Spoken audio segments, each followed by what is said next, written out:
What I catch with my senses, no doubt of its existence. That is a self-evident truth. If you see the cup, so it is there. It exists. If you don't see it, it is not there. It doesn't exist.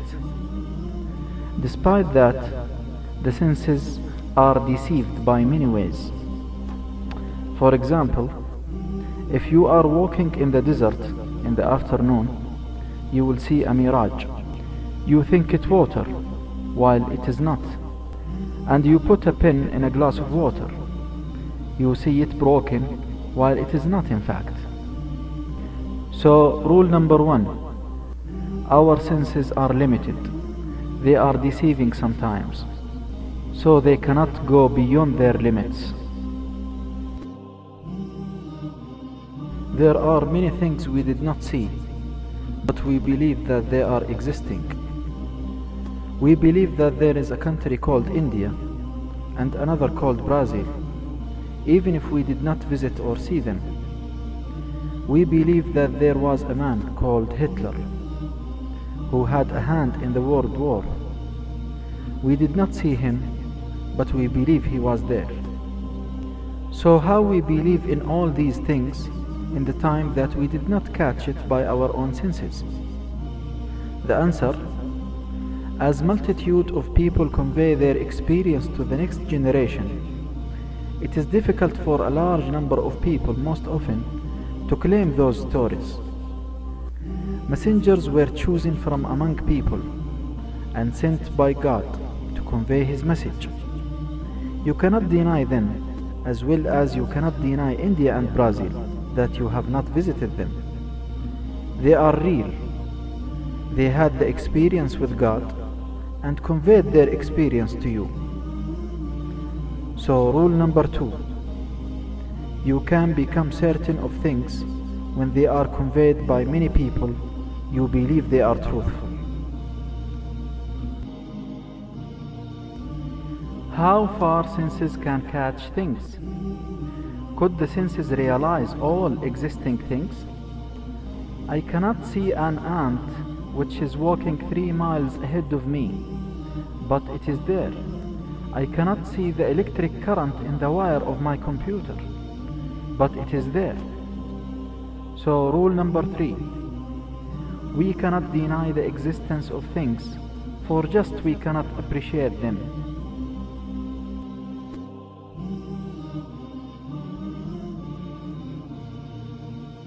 Imagination is based on what is appreciated by our senses. Therefore, it is limited. That is like the fetus inside the womb. If it was possible to ask him, "What is the life? What is the universe?" he would answer, "This darkness and this placenta cover surrounding me." If we tell him that there is a sun, a moon, night, morning, mountains, deserts, he would not understand their essential nature. So rule number 4. The human imagination cannot present anything beyond what experienced by the senses. So anything apart from their ability, they cannot imagine it.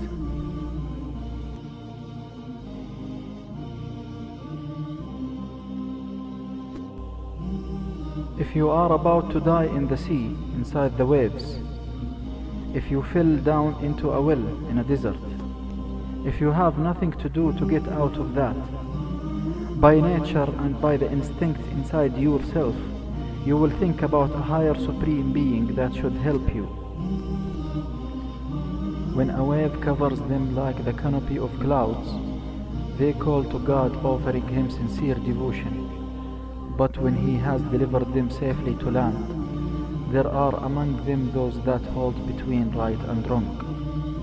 But none reject our signs, except only a perfidious and ungrateful wretch. O mankind, do your duty to your Lord, and fear the coming of a day when no father can avail aught for his son, nor a son avail aught for his father. Verily the promise of God is true. Let not then this present life deceive you, nor let the chief deceiver deceive you about God. Rule number 5. Faith is an instinct inside you, whether you agree or deny. You can escape sometimes to acknowledge that, but you cannot escape all times. There are some behaviors cannot merely be explained by pure physics and chemistry, like self-happiness, sadness, love, anger, and other emotions. They are mainly explained by other psychological or spiritual terms that psychiatrists and religious people are using. Rule number 6. Material is one part of the game, and the spiritual world is the other part. If you see a nice drawing in a gallery, and somebody came to you and told you it was drawn by itself, nobody drew it and it has no author, would you believe him? Or you will say that he is crazy? It is a fact that a painting must have a painter. The machine must have a manufacturer. That goes parallel to the creation that must have a creator. Development from nothing is unbelievable. There is an intelligent design behind the creation. Is intelligent design a designer? No. So where is the designer? Rule number 7. Every design has a designer. The organized world and galaxy cannot be formed haphazardly without a great power controlling its movement. Our precise, complicated coordination among systems of our body is a sign of a great designer. Man was created from sperm and ovum. Then many cellular divisions of a single cell happen. Then the cell is differentiated to different types of cells. They differentiate to muscle cells, brain cells, nervous cells, etc. What's behind that organized differentiation? You may answer the stem cells. So who is controlling the stem cells? Even if we believe that we were evolved from monkeys, we will ask about the origin of monkeys and so on. Logically, we will reach an end point that our brain cannot understand. Rule number 8. If we ask serial questions to know the origin of the creation, we will reach an end point where we cannot understand it. Imagine that you manufactured a robot and programmed it with certain commands so that it will act according to what you load it with. If you compare the robot to yourself, it will never reach the complexity of the man who created or manufactured it. It will never ever reach understanding of the nature of the human being, except what the man has loaded the robot with. The man can program it to obey or disobey his orders. He has the freedom to choose the way of programming it. So the power is in the man's hand, not the robot. Now put yourself in the place of the robot and compare yourself to your creator.